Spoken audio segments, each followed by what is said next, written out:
안녕하세요. 이번 시간에는 최근 급격히 늘고 있는 공황장애 질환에 대한 주제로 영상을 담아볼까 합니다. 혹시나 이 영상을 보시는 분들께서는 자신은 공황장애라는 질환을 가지고 있지 않으니까 걸릴 일이 없을 거야.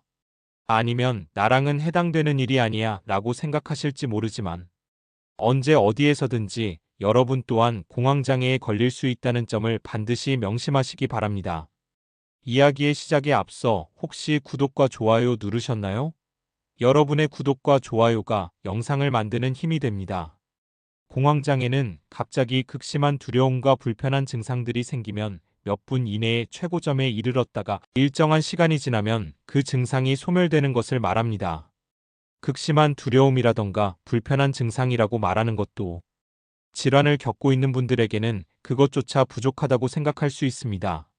환자분들은 말로 표현할 수 없을 정도로 끔찍한 공포를 느낍니다. 그럼 먼저 공황이라는 게 생기는 원인과 그 증상들에 대해서 말해볼까 합니다. 여러분이 흔히 알고 계시는 장애라는 것과 거리가 먼 질환입니다. 특히나 오해하고 계시는 부분이 이것을 정신병이라고 생각하시는데 전혀 아닙니다.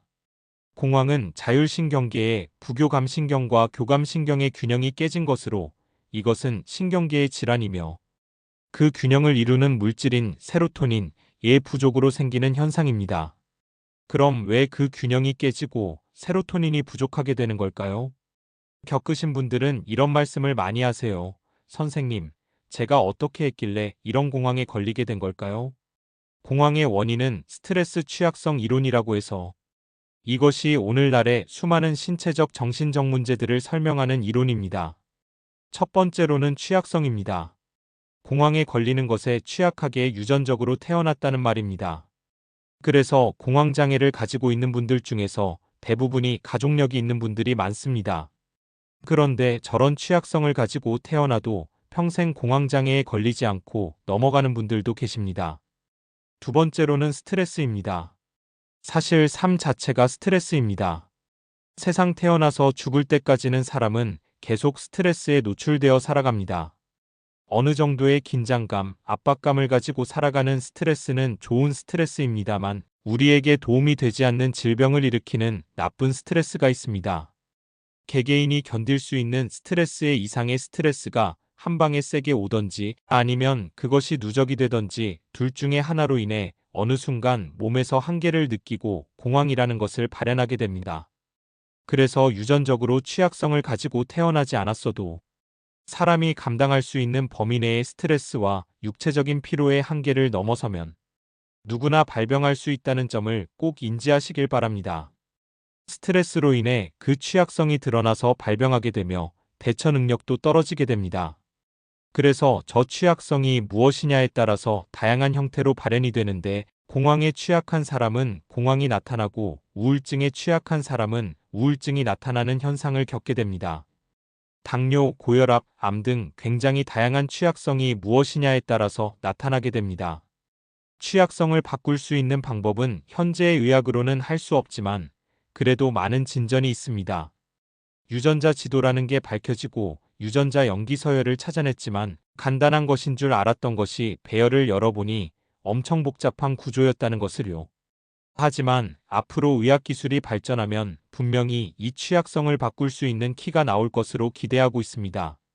스트레스는 피할 방법이 사실 산속에 들어가서 살거나 하지 않는 이상 현대사회에서 사회 구성원으로 살아가면서 피할 방법이 없습니다. 살아있는 것 자체가 스트레스니까 그것을 없앨 수가 없습니다. 하지만 대처 능력은 바꿀 수가 있어요. 그래서 공황을 없애려면 이 대처 능력을 키우는 과정이 필요합니다. 투약하는 약은 일시적으로 이 깨진 균형을 잡아주는 역할이지 근본적으로 어긋난 균형을 맞추려면 약 이외의 대처 능력을 키워야 합니다. 자, 그렇다면 공황의 일반적인 증상에 대해 알아보겠습니다. 심장박통증과 흉부통증 및 불쾌감, 질식감, 숨 가쁜 느낌, 화끈거림 죽음에 대한 두려움 등 여러 가지입니다. 구체적으로 나누면 심혈관계 증상이 있고 호흡계 증상, 소화기계 증상 그리고 신경계 증상이 있어요. 심혈관계 증상은 심장이 빨리 뛰고 강하게 뜁니다. 그래서 이 증상을 겪는 분들은 심장이 바깥으로 튀어나올 것 같아요 라고 자주 말씀하십니다. 맥박도 빨리 뛰고요. 그 다음 호흡기 증상은 숨쉬기 답답한 것도 있지만 질식감이 들어서 곧 자신이 질식해서 죽을 것 같은 느낌이 듭니다. 소화기계 증상은 가슴이 꽉 막힌 것 같은, 체한 것 같은, 토할 것 같은 느낌이 드는 경우가 대부분입니다. 신경계 증상은 어지럽고 손발끝이 저리고 곧 기절할 것 같은 증상들입니다. 이 증상들을 전부 겪고 있는 분들도 있고 이 중에서 유독 어느 부분이 더 심한 경우도 있으며 어떨 때는 소화기계 증상이 심했다가 시간이 지나면서 호흡계 증상이 심해지는 경우로 옮겨가는 경우도 있습니다. 증상이 변화하는 이유는 개개인이 민감하게 받아들이는 부분이 다르기 때문입니다. 증상들은 여러 가지지만 공황이라는 것이 확실하려면 자제력이 상실되고 미칠 것 같은 두려움, 혹은 곧 죽을 것 같은 두려움이 있어야 공황이라고 할 수 있겠습니다. 그런데 이 공황이라는 게 부끄러워해야 하는 질환이 아닙니다. 인류는 유구한 역사 속에서 살아남았고 그 과정에서 위험한 것을 위험하지 않다라고 인지하게 되면 오늘날 인류는 없었을 것입니다. 인류가 살아남는 것, 즉 생존을 하려면 위험하지 않은 것도 위험하다라고 인지를 하는 쪽으로 인류는 진화해 왔습니다. 그 진화의 최첨단에 서 있는 사람이 누굴까요?